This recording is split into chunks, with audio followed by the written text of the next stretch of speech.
Welcome to the Tenaciously Resolute podcast.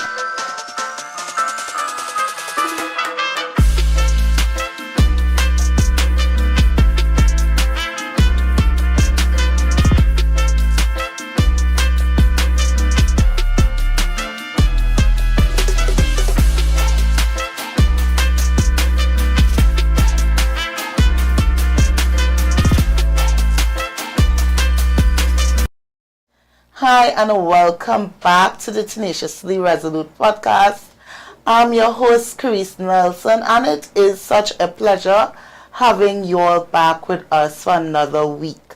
So sitting with me today is my good friend, Miss Caroline Best. And Miss Caroline is here to speak with us about a device called an AED. So typically, most persons in the medical field would know what this device does. But internationally, this device is one that is commonplace and it can prevent you from experiencing or dying, well, specifically dying from cardiac arrest. So, Miss Caroline, we're on a first name basis. So, I welcome you to the podcast. Welcome. You look very lovely. Thank you. All right. So tell me all about these AEDs. What does it stand for? So an AED is an automated external defibrillator. Mm-hmm. And we are initiating a nonprofit opportunity to purchase AEDs in Canada to bring them to Tobago. Because here in Tobago, we don't have very many AEDs. Mm-hmm. And in other places in the first world countries, they're very well accessible to anybody. Mm-hmm. So it's a device that can prevent you from dying. Mm-hmm. If you're having a cardiac arrest, then you would use CPR and an AED, and the AED would shock your heart to bring back a normal rhythm to your heartbeat so that you can, again, live. Yes, and that is so important because only with a few AEDs available on the island, it does put us at some reasonable risk if we're experiencing a cardiac arrest. Absolutely. Now, some of the population may be trained to do chest compressions, but I do not think it might be the majority, right? But now, if we have this instrument or this device, it gives us a little bit more of a skill set along with a little bit more of accessibility to a tool that could continue life. And I mean, at this point, a lot of us are quite tired of going to funerals. Right. So here in Trinidad and Tobago, they say that in 2026, the predictable death rate is going to be somewhere near 13,000. Mm-hmm. Out of that 13,000, 25 to 33% of it is due to cardiac arrest. So we're looking at anywhere between 1,000 to 1,500 deaths just on cardiac arrest due to to heart disease, but there's 3,500 deaths that are caused by a cardiac arrest, which includes maybe if you have arrhythmia, which is a abnormal heart rate, or any other type of issue that might cause your heart to stop. Yeah. So that's a lot of deaths. It is. And if you had an AED, then a lot of those deaths would be preventable.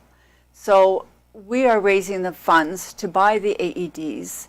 And Dr. Sammy, who is the head of the emergency department at our Scarborough Hospital here in Tobago, is partnering with us that we will do the training for free of CPR and AED to the public wherever we're going to place these AEDs.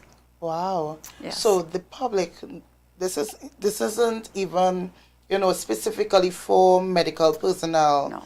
This is for any Tobagonian that is interested in learning how to use these devices, can be equipped with that knowledge. Right. So we hope to raise a few of these AEDs, and we'll be placing them for example, at the community center.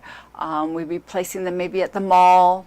We'd be placing them at the high school. That number one is the high school. The reason why we started this initiative is because when we heard that there was 3 deaths just last year of youths at the high school here in Tobago due to arrhythmia, that death could have been prevented if an AED was present at that high school. So, and not only that, my husband and I, we also swim at Mount Irving. And just last year, we had 2 heart attacks from tourists that came, and that could have been preventable if there was an AED. So we plan on hoping to raise enough money to buy a few AEDs, and again, to place them at specific places in the community. Okay. Now, these devices, though accessible, what is the general cost? Are they expensive?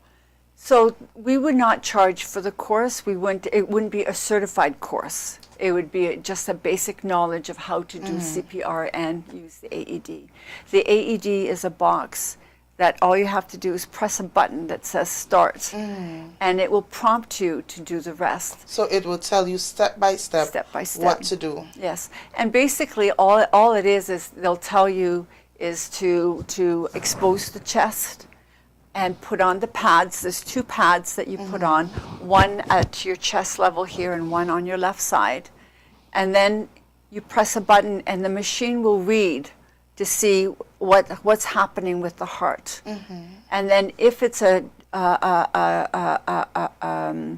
fibrillation within the heart, then the machine will say, ready to shock. And then you make sure you don't touch the patient and that nobody's around. You push the button and the machine will shock. So basically what it does is it arrests the heart and then it will make it start again. Yes. Okay, so I know a number of you at home may be saying, this thing sound like the shows that we see on TV where they come and they put this thing That's and it. they shock you. Yeah. You know? But is it such a big device or is it something that is scaled back? It's a very small device, not very heavy at all. So it could be put anywhere. It also has boxes that you can put the device in with a lock, in case if you're, that it can be opened. Yeah. If you're just in the case that we have an emergency and we need to use it. Yeah. So are these devices costly? As in, what is the cost for one per if we're gonna say maybe we want to raise funds to get 5, but we're gonna try to get 1 or 2 at first, what would be the general cost of those? I've done a lot of research on what is available out there, and the average cost of an AED Canadian is about $2,500. So that's expensive if you're looking to convert it to TT dollars. Not only that, you would have to purchase a trainer. So a trainer is what we would take with us to train everybody that we are going to be putting these AEDs with.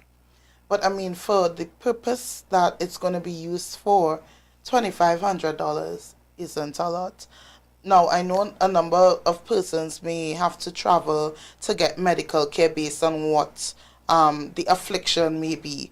And you're going to definitely spend more than $2,500 Canadian, if you need to seek healthcare outside. So I see the use case and the purpose of it, especially with us being a tourism destination. Yes. We definitely need to get any tool that we could get our hands on that could bridge the gap of getting people from the beaches, from the schools, from wherever you are at, to an ambulance with your heart still beating, and to get you to the actual professionals at the hospital. So I actually think that this is a wonderful initiative. So who within the Tobago community or internationally have been supporting this mission so far? Have you had any assistance?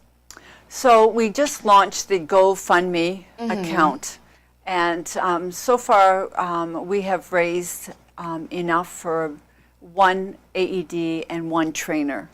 So we only need 1 trainer. So now we have 1 AED. So we're hoping to raise more funds for more AEDs. So like I said, we're hoping to raise enough that we can put them in our high schools here in Tobago, that we can put them at the community centers, that we can put them maybe one at the mall, maybe a few at some of the beaches, popular beaches. For example, Pigeon Point should have one. You know, it's a very huge tourist destination. They should have one, yes. Now listen, this idea of having this tool is going to be so instrumental once people see the use case. I think a lot of persons, they may hear of these things and people being interested in getting them until they see it in action and they say, wow, you know, this thing really was able to step in and save a life. Well, it does. It does definitely saves lives. I mean, people who end up having cardiac arrest and go to the hospital, they have an AED there, saves lives. So definitely, you know, there is that benefit. I think that when people realize that if you're choking, or if you have a drowning situation, or if you have electrical shock and your heart does go into cardiac arrest, the AED will save your life if it's there, if it can be used. You know, I mean, you think about all those deaths, the 3,500 a year deaths in Trinidad and Tobago, most of them can be saved. Yeah, most definitely. That statistic is actually pretty worrying. It is pretty worrying knowing that so many persons are afflicted by cardiac arrest per year. And I know because of our lifestyles and maybe the way that we eat or the way that we exercise, or if we're even active any at all, that all of that could contribute to possibly experiencing a heart attack. Heart disease. Heart disease is number one killer. You know, like I said, 25 to 33% of heart disease is the cause of death here in Trinidad and Tobago. Yeah. That's quite a high number. Yeah, and I think typically around the world, that's probably why it's so accessible everywhere else. Yeah. So if we were to compare Tobago to maybe some of the more international spaces or countries, how accessible these devices usually are? Like, where would you see them typically placed? So I can speak for sure for Canada. They are everywhere. Like I said, they're at our even TTC, our transportation services, the subway stations. Every restaurant has one. Every doctor's office, every government office, every place of work has one. It's part of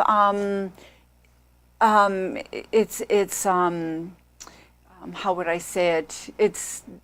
You have to have one now at your place of work. So it's almost was this established by policy? Policy, yeah. Oh, yeah. So it's part of the policy for Canada to have an AED at every place. Wow. Yeah. Yeah. That is very interesting. Very accessible. Every restaurant has one. Every gym has one. Everywhere. Every church has one. Everywhere. So having an AED is almost equivalent to having maybe a fire extinguisher. That's Absolutely. to say how available it is. Absolutely. We have to do better then. Yeah.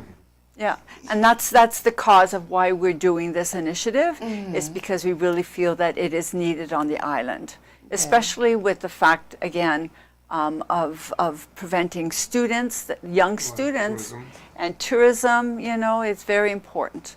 Yeah.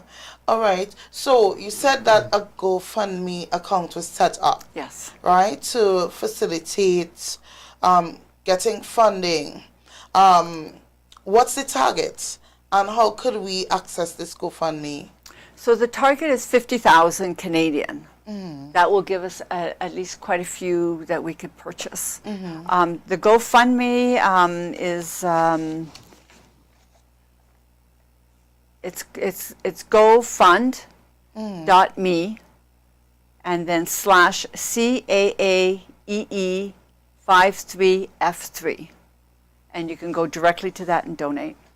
Okay, excellent. Yeah. So guys, what I'll do is that I'll also leave that GoFundMe link on our Facebook pages, on our TikTok pages, and we'll also leave it on Instagram and YouTube. So if you're interested in participating in raising funds for this amazing initiative, and you know, the thing about life is that we never know if one of our own friends or family members would one day have to use That's right. a defibrillator. And imagine being involved and contributing to one, and it benefits you in the long run, or someone that you know. That's right. Because you know, in Tobago, it's only 60,000 of us here. right. So for each person that you know their family member or their friend, and it's probably one person away from someone who dies. You know, That's it's so amazing that, you know, you may not necessarily know the person, but somebody in your family does. Somebody who's your friend knows them. So I think we should all try to get on board with donating to this initiative. The GoFundMe is the only platform for donations, or Yes. is there anything additional? This is the only platform right now. It's an initiative that myself and my husband and Dr. Sammy, that we are trying to make awareness here in Tobago. Okay, excellent. And do you all have plans so far where the first defibrillator will be placed? Yes, we're hoping to go to Canada in September, at the end of September, and purchase the AED with whatever funds we have. So hopefully we have more than just to purchase one, and then we'll and our community, yeah, and we'll bring it to Tobago, and we'll probably bring it to the community center or the high school. Yeah. Okay, so that is excellent. So Tobago, we have new things on our horizons. I know that this is probably a unique or novel discussion that we're really having on the island about these defibrillators. But I do hope that you all support the initiative, because it will only redound to our benefit. Yes. Especially if we have more than one in the public spaces. So, Miss Best, thank you so much for coming on to the Tenaciously Resolute podcast. And guys, because I know Miss Best is here seeking our own interest, I'll just like to tell you a little bit more about Miss Best. Miss Best and her husband runs an amazing cocoa peat company, right? And if you all are ever interested in boosting your soil quality and accessing some of Tobago's best cocoa peat, I'll let her tell you all about her business so that you can also support her as she supports us. So tell us all about your products. So again, we saw that the coconut, we drink the coconut water, and then we take the coconut and we throw it away into our landfill. And we thought, we started to figure out, why are they doing this? It's, our landfills are getting really full. It's causing, your emissions. And then we did some research, and we found out that Africa, India, Sri Lanka, South America, all these countries are using the coconut product for large-scale farming. And we're thinking, well, why are we throwing it away when we could be using it for large-scale farming? And the reason for that is that the coconut is naturally an antifungal. That means that it naturally repels insects. So you don't have to use chemicals. Not only that, it retains 10 times its weight in water, so you don't have to use a lot of water. So a lot of these countries, they don't have money for chemicals, and they don't have a lot of water. But what's even more amazing is the fact that here in Trinidad and Tobago, especially Tobago, who used to be the food basket of the Caribbean, your ancestors, that's all they used was the coconut to grow their food. Yeah. So what we're trying to do is encourage everybody to go back to the way that your ancestors used to do their growing. Use the coconut fiber, the coconut chips, the coconut premium peat to do your agriculture and your horticulture, and start growing your own food using no pesticides, using no chemicals. Natural materials. Natural, living longer, living healthier. right? By not using the chemicals, and this is what we're trying to encourage. So I hope you all noticed that Miss Bess loves holistic care, right? Yes. So she's always looking out for our best interest. So I just made sure to tell you all a little bit about her. One day I will show you what she does in person.